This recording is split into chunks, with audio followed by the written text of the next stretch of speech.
So the venue for the paintball was here. Here's the river, and here's the takeoff point. And they're all taking off, and I finally am able to take off. And now I have to fly across the Ohio River with 75 pounds on my back. And the controls are in your hands like this. Only in this hand, not only do you have a control over the kite, you have a, forgive me for the expression, a dead man's throttle for the engine. When you release the engine and the engine shuts off, that's when the kite loses momentum and you land. I'm over the Ohio River. I'm in a 5-point harness with a kite over my head. And I'm looking down not only at the Ohio River, I'm looking down at power lines, which if you touch, you become barbecue, which with a little vinegar would fit very well with Tennessee barbecue.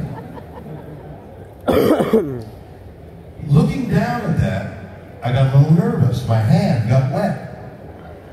And the dead man's throttle began to slip.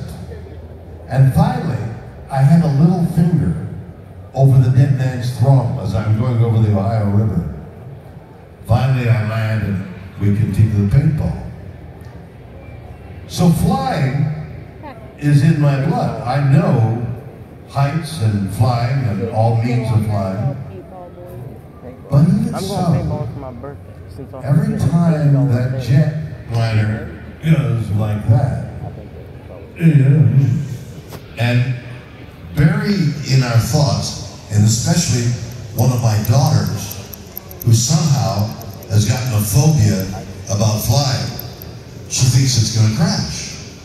So a lot of people must feel that way.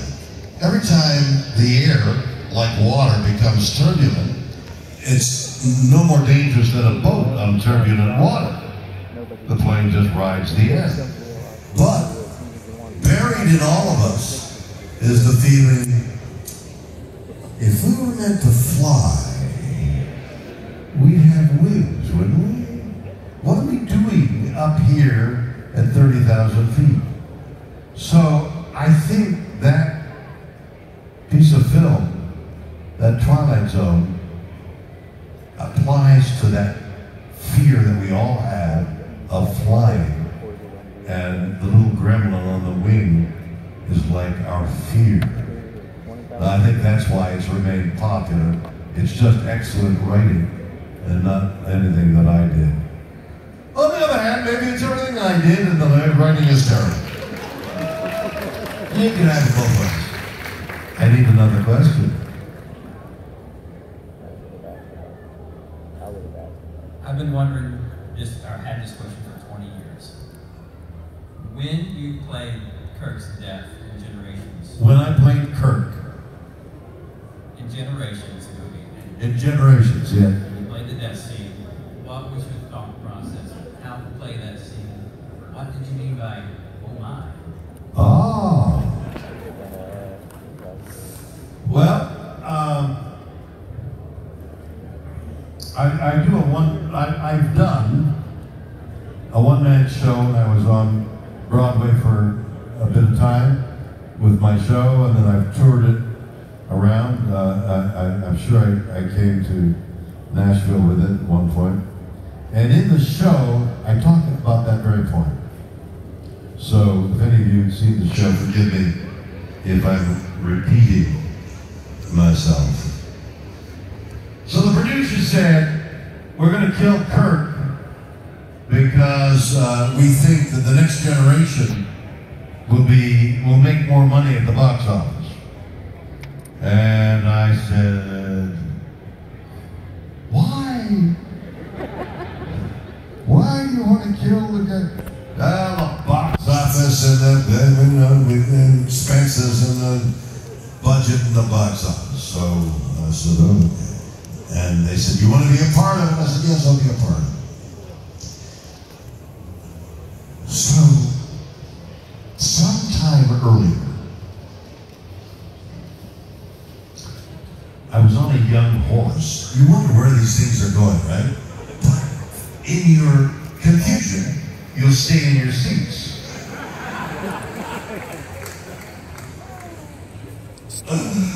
So, I'm riding a young horse. I shouldn't have been on the horse, but I was on a horse in an arena, and something disturbed the horse. The horse reared in the air, and I fell over backwards, and I was grabbing the horse. Then I'm looking up, and the horse is falling back on top of me, and I'm dying. And the horse falls to the side and wrecks my leg. But I'm okay, and I go to stand up, and I fall down. And I go stand up again, I fall down. Fall down. The guy jumps on me. Says, stay down. We've called an ambulance. I said, don't call an ambulance. He said, you could be bleeding inside. I said, call an ambulance. Is that true? So, they take me to the Humana hospital, and the doctor said, would you go, this is for the children, make pee-pee in the bottle, in the men's room.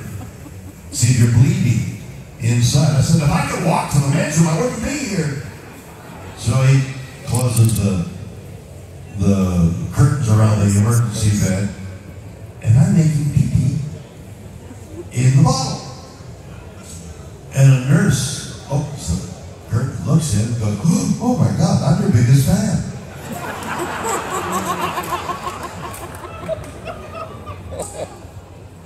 What has this got to do with dying? I will tell you. Just stay in your seats. So, years later, they write a script which calls for Captain Kirk to die. And somehow, and the reasons why are interesting to speculate, why they call for Captain Kirk to be shot in the back. And I said to them, hey, no trumpets? No timpanis? For the hero of the galaxy? They said, no, you're shot in the back and you die. I thought, that time when I thought I was dead, when I stood up and fell down, stood up and fell down, that's the way I'll play Captain Kirk's death. Now you understand. So, that's what I did. I stood up and fell down, and finally losing strength and blood, bleed out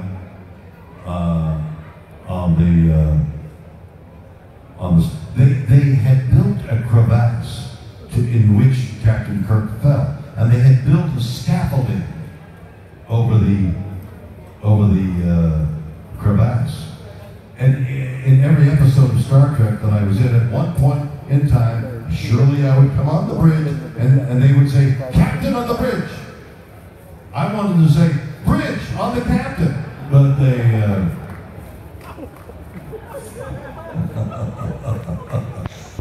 I love this man. He laughs at everything I say. Boo!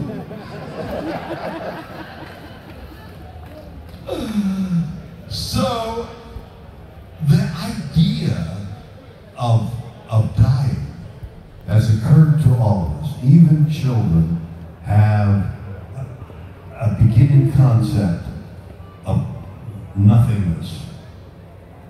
But as you get older, and I'll speak for myself, I'm having so much fun, and I'm having such a great life. I'm healthy, strong, I'm full of passion. I play shows, I do numbers, I've got albums. I got a country music album out there, actually. It's really good. I got a book out there right now. I got an album, a Christmas album coming out in October. Tell you, it's all good stuff. I'm having such a good time, I don't want to die, okay? How do you stop, how do you prevent, somebody, how do you make sure you don't die? That's how you make sure you'll live. So I went back to my room the night before the day in which to play that scene.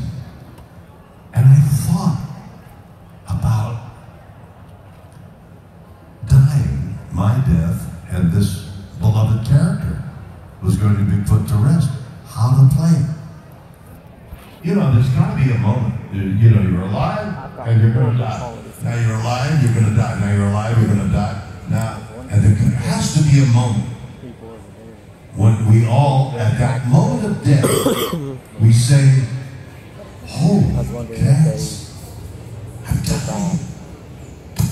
And you're dead. How do you treat that moment? And I think we die the way we live. If we live filled with fear, a fear of flying, fear of leaving the village, you'll be fearful. You'll lose your breath, you'll panic, and you'll die. Or if you look forward to the next adventure, maybe you're conscious, maybe we're conscious when we die. Maybe we're aware we're dead and suddenly, and some people, a lot of people believe in heaven. We're all going to go to a lovely place and see somebody. I don't know what age we see our mother and father. Are they still old when we see them, or are they young? But we don't know. That would be a lovely thing to happen, but we don't know. It's how we die that's interesting. And I think we die the way we live. And Captain Kirk always treated the imminent death by the alien, and he would, the way I played it was, "Oh, wow, look at that. I wonder if he's going to eat me." With awe and wonder. And so Captain Kirk, I want him to die with awe and wonder.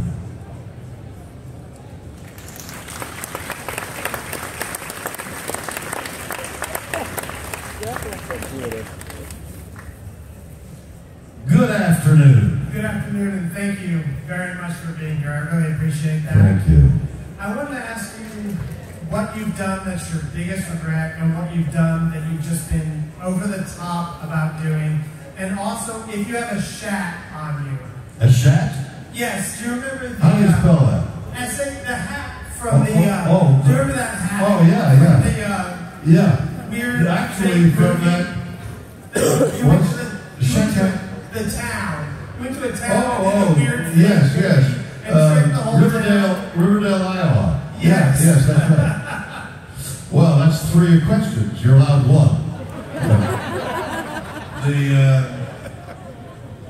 Well, let me see if my short-term memory is so bad. What the heck with the 3 questions? All right. So, what am I most proud of? What regret. Let's take regret first. I'm sure I regret a great deal. But I think regret is the worst of emotions because you can't do anything about it. You made a decision of some kind that you now regret because you know more now than you did then. Actually, the moment you've made a decision, whether it's you were rude or mean or cruel or didn't take a job or did take a job or met somebody or didn't meet somebody, whatever the thing is that you regret, the moment you've made a decision to do whatever it is you regret, you're already a different person. The instant you make the decision, you're no longer the person you were before because you've done something. And now you know more. Now you know more than you shouldn't have made it. You know that now. There's no point in regretting it because you're a different person. The person you are now wouldn't have made that decision. The person that was before made the decision. We all decide things based on the forces that are on us to make that decision. There's a psychiatrist who thought they could measure how a person would react by trying to calculate the forces that were making them not do something and the forces that were making them do something, giving them a weight, so that if your life was in jeopardy, you might jump off the boat and regret that decision because the boat didn't sink and you did. And as you're drowning, you're thinking, shoot, I shouldn't have jumped off the boat as you sink below the surface. you're a different person. You're I'm dead. showing him the time. Oh, yeah, it's 1:00. You and I are amusing me, aren't we? Yeah, 1:36. I feel like if So regrets are spurious. Regret is of no avail. You can't do anything about it, and you might as well not regret. You might do something about what it was you did that you regret. So I try not to regret. In addition to that, look, I'm my age, and I've got all these things going, but especially health. To regret anything would be just terrible. Would be callow of me, because I've got such good fortune. So I try not to regret. What am I most happy about? There's a great deal of love in my life. Family, marriage. I tried to get my Doberman bitch pregnant. Okay? It didn't work. She's beautiful, she's well-bred. I thought, I've been breeding Dobermans for the longest time. I've had Dobermans, even had one Doberman named Kirk at the Westminster Dog Show. And almost while the judge went, and he looked at me and I thought, oh my God, I'm going to win the class. And he went, boom, and he chose somebody else. So I didn't win. Kirk didn't win. But I've been breeding these dogs forever. I've had nothing but Dobermans in my life. So I was trying to get my beautiful bitch named Espresso. She's by Starbuck, my great stud dog. And so I said to my wife, Elizabeth, we need to have a puppy. She says, oh, we can't. Don't want a puppy, we got all that stuff. And I said, we need a litter. And what we'll do is we'll choose the best male dog, male puppy, and we'll keep that puppy. And we've got Starbucks line continuing. I don't want to. We got it. Liz, we got it. For me, you got it. So during that time, Starbucks, who was 15 at the time, passed. We mourned him, we crooned over him. I saw my beloved dog die. I saw death enter his body. And he'd waited for me because I'd been out of town, and he'd waited for me. He was lying on the kitchen floor, and we cuddled him, and we sang to him. And I saw his eyes glaze over, and in my sorrow, I touched his body and said, don't die, Bucky. And he blinked back death for a moment, and he looked at me, and then he died. 15 years old. But we had Espresso, his baby, his daughter. And I said to Liz, we gotta breed Espresso. I said, because the universe wants me to have a male puppy. I know. So we had a breeder in Texas, and we called her and said, we're gonna breed. She says, all right, when the dog comes into heat, call me, we'll ship semen, we'll get.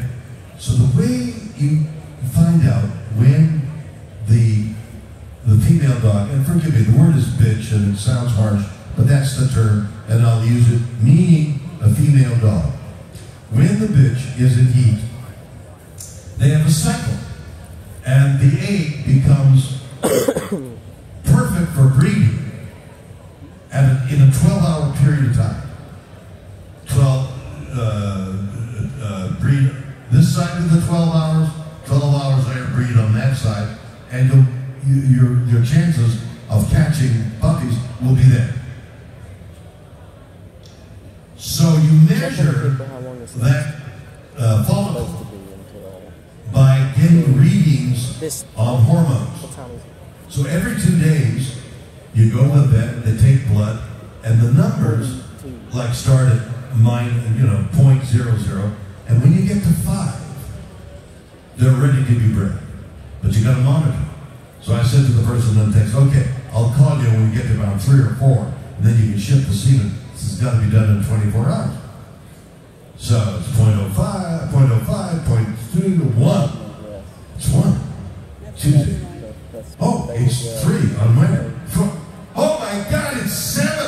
And the veterinarian said, breathe now. I said, but it's in Texas. I knew a guy, 700 miles up to the Russian River.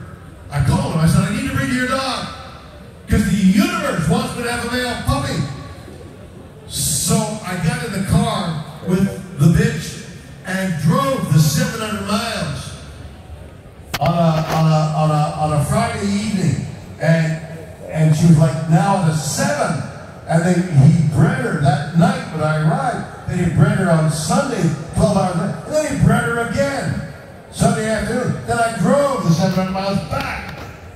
And I knew she had taken, and she indeed had. When they had x-rays taken of the dog, it showed that there was life in there, heartbeat. I was going to get my puppy. The universe wants me to have a male puppy. And finally the time came to deliver, and she's straining, and we're at the vet, and she's taking, the woman vet taking pictures, and she says, we got to do a cesarean. So they cut her open to take the puppies out. And there's one puppy. Big, male puppy. Stillborn. The puppy was dead. The universe didn't give a shit about me. Didn't care whether I had a male puppy or not. It was just going along. We tried breeding her again. She absorbed it. And then I bought a puppy from the guy who had the stud dog. And now we have I guess today, about a 4-month-old, a 4-month-old puppy. 4-month-old puppy with the ears taped and all that. Adobe puppy. So when you say, what is the best thing? Holy cats, I got a puppy that I'm going home to. What is it? You have accomplished so much. So much, you wouldn't believe what I've accomplished.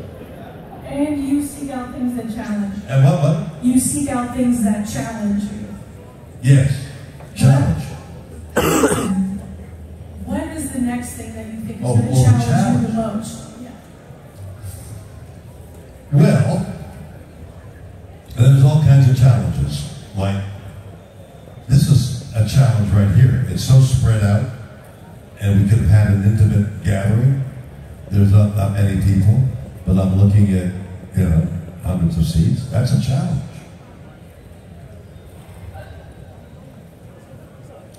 I did a one-man show on Broadway. Just me talking.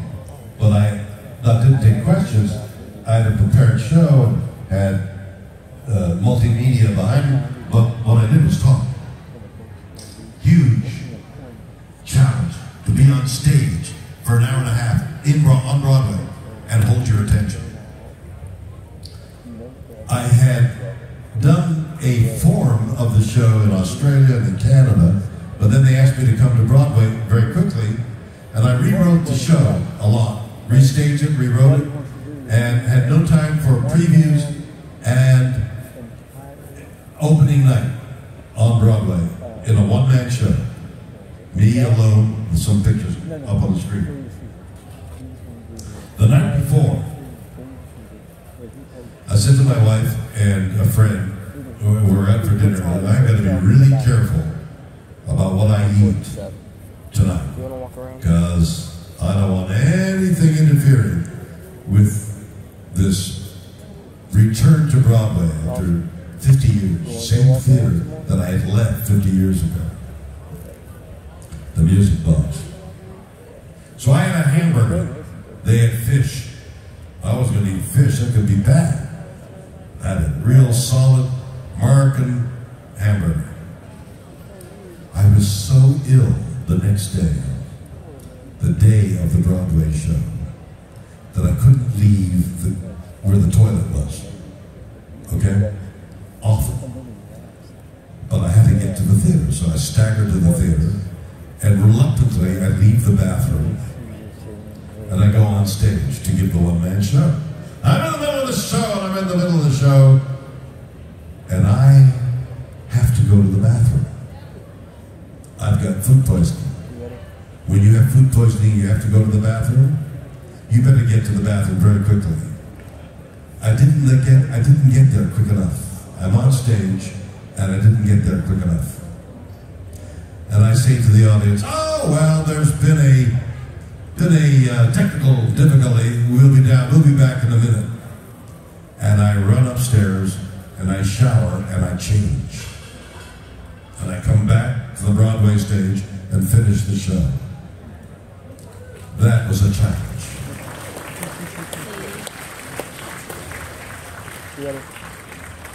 Next question. How you doing, Mr. Shatner? Oh, I'm good now. Fantastic. Welcome to Nashville. It's such a pleasure. I recorded in Nashville. I've done an album with Ben Folds here. Called Has Been, very well received. And outside of Nashville, I did this present day album, which is called Why Not Me, one of the songs in the album, with Jeff Cook of Alabama. All right on. Yes. Yeah. So I know a little bit about Nashville. I've been here and I worked in it. And in fact, the studio that I was in for Has Been, which I worked with Ben Folds, was Elvis Presley's studio. 16th Avenue, yeah. You know it. Yeah, I do. So I'm told they used to roller skate. The guys waiting for the session while he was doing something else, they would roller skate in the studio.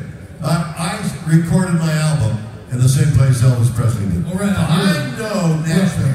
Okay. You're welcome here, my friend. Thank you, my friend. My question is to you. Yes. Sir. Well, I got it. You get to talk about Star Trek a lot, or all the stuff that you've been on. You come to these shows, we have people talk to you, you have ask you questions.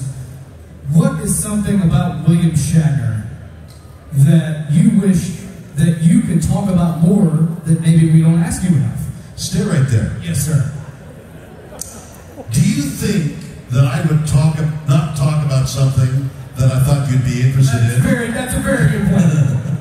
Everything I know is spewed out. Even things I don't know comes out. What would you like to know? Because there's nothing, if I could think of something I haven't said, I would say it. That's a great point. That's a great point. You always speak your mind. I follow you on Twitter, of course. Yes. I have to know, so I always follow. They're good. Yeah, so I suppose if there's a hobby, if there's the proud, and that question actually probably addressed it, just about puppies and things. My question would be, is there flying, puppies, kids, horses, something that you wish that you get to talk about more that maybe when you go to a convention, you just don't get to talk about? Well, I understand that you're interested in Star Trek and some of the but also I would think that'd be interesting to get a vote on it, I suppose, is that you're interested in what I'm thinking, what I'm doing, and I'm interested in talking about that as well. So if I just came from Las Vegas, I came here yesterday from Las Vegas, where I was competing in a horse show, a ringer horse show, and for the last 4 days, I've been sliding and rollback and fast and slow circuit. I've been competing with 112 people from all over the country, the best of ringers in the country, amateur ringers, including professionals, and we've been competing. And my horses got a stage fright. I brought 4 horses to compete on, and one of them started looking around like, good God, what's going to eat me here? And wouldn't do anything. And I took him into the ring anyway, and it was a disaster. But a great